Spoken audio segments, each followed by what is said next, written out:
Ikainova kwa navene wange.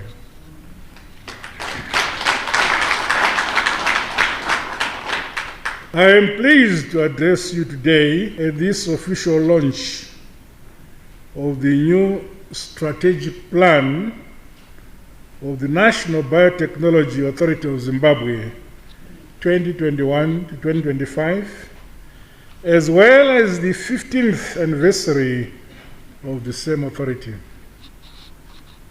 The event also coincides with the unveiling of the purely Zimbabwean product based on our natural resources and developed by our own scientists. Vanomtupo. Hapana kana wana asina. We have produced COFSOL syrup.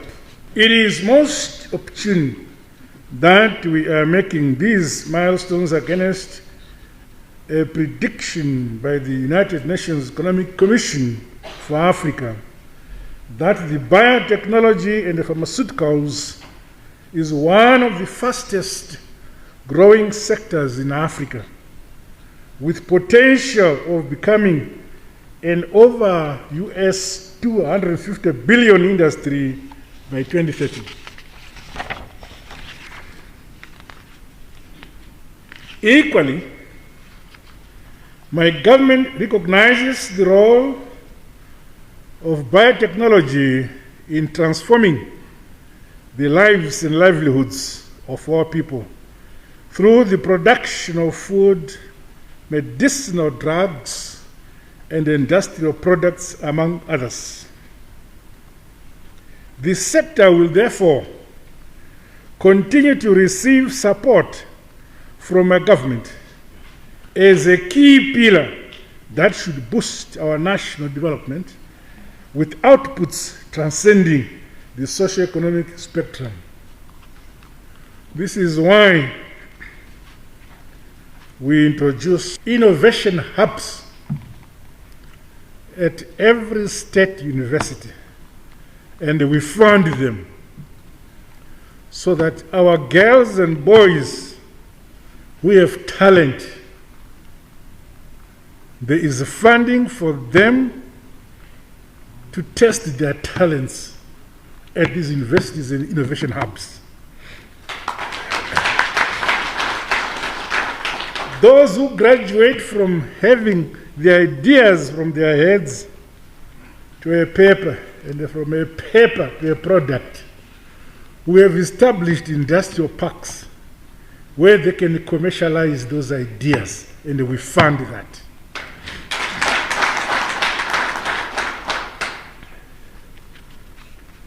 And this is consistent with our Education 5.4. I applaud the institution for coming up with the National Biotechnology Strategy, which is aligned to the National Development Strategy 1, and it talks to the aspirations and the goals of the Second Republic. The implementation of the strategy by a reinvigorated National Biotechnology Authority should give impetus to unlocking the full potential of biotechnology and ensure that Zimbabwe fully embraces the gains associated with this industry. This should also see the nation producing heritage-based goods and services, as well as developing multi-pronged solutions from the vast array of our abundant natural resources. I encourage the authority, Ma'am Tambanengwe, to take on board young, talented girls and boys who are scientists to institution and let them excel. I therefore exhort the National Biotechnology Authority and other stakeholders to create an enabling ecosystem to enhance collaboration, knowledge, skills, and infrastructure sharing within the sector. Ladies and gentlemen, it is not worth that the National Biotechnology Authority, in partnership with Chengi Research and the Gulf Pharmaceuticals Zimbabwe, has developed an innovative product of their own, which they have called COFSOL. I'm informed that the COFSOL Mutapitapi,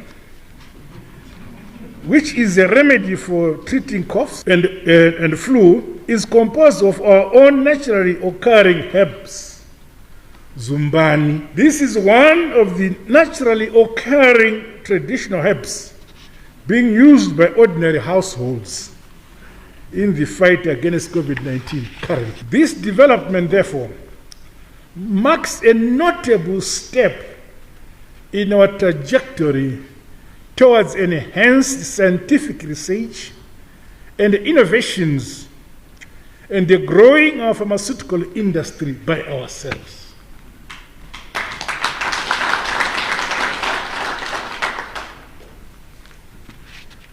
We have not put our heads in sand because of sanctions.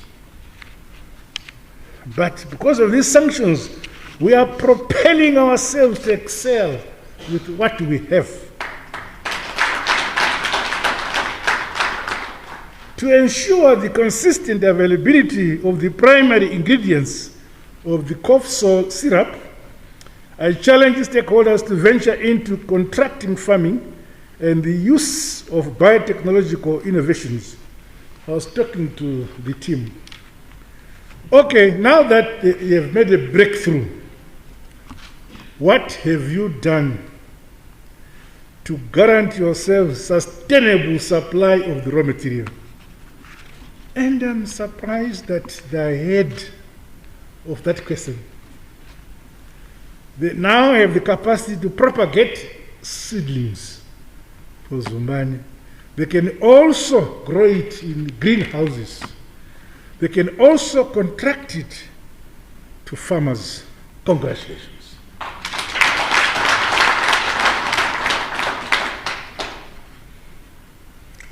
Because of that, as a nation, we will undoubtedly emerge stronger through the adaptation of our traditional and natural resources for our health and well-being. Given the health-promoting properties of indigenous plants, I challenge the National Biotechnology Authority, other institutions of higher learning, and the private sector to complement our skilled human capital to use their scientific knowledge and innovation for furthering research and development in traditional medicines. We call upon the private sector captains of industry to support research and development by contributing to a levy for research.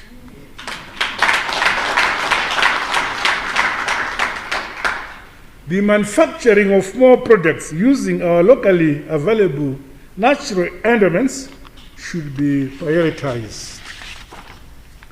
This development is evidence of the potential of the Heritage-Based Education 5.0 policy. Riding on the successes scored to date, it is imperative that the pharmaceutical sector shifts its paradigm from being mere sellers and retailers of drugs produced in other jurisdictions. The time has come for the sector to vigorously pursue and invest in the manufacturing of our own drugs and medicines. Concerted efforts must be made to dedicate personnel and experts to achieve these objectives. I would wish that when some of you have time, we should visit the industrial parks, the innovation hubs of our universities, and they see what our boys and girls are doing. You will marvel how our people are talented.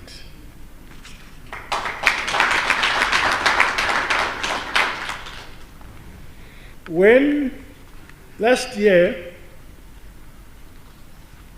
the COVID pandemic was heavy on us, and we're hearing that developed countries were failing to have enough oxygen, I told my minister to produce oxygen. And it has been produced. We now have capacity to produce that oxygen, I think in less than 10 days for the whole country, for a month. And the rest of the 22 days we produce for export. And yet, for all these days, the past, we would sit on the computer, on the internet to find where it can be found. So we can order it. Now you drive to Mtari and they get it. No computer. So the commercial potential of Zumbani and other traditional plants, whose value addition potential is underexploited, remains essential. As we have demonstrated today, the sector must explore research and development around many more plants and the natural products occurring within our country.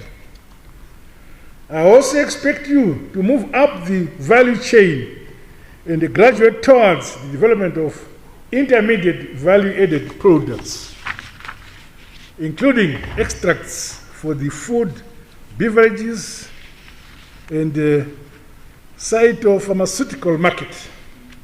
This should result in more traditional medicines, food and beverages on the market emanating from research, development, and new technologies in the biotechnology assurance. That is important. Quality assurance. Through adhering to good manufacturing practices and competitive business strategies. Of course, your side is research and production of goods and services, but those who then commercialize your products must be required to have standards. This should benefit from the conducive business environment created in my administration towards enhance the scientific creativity for the public and the private sectors alike.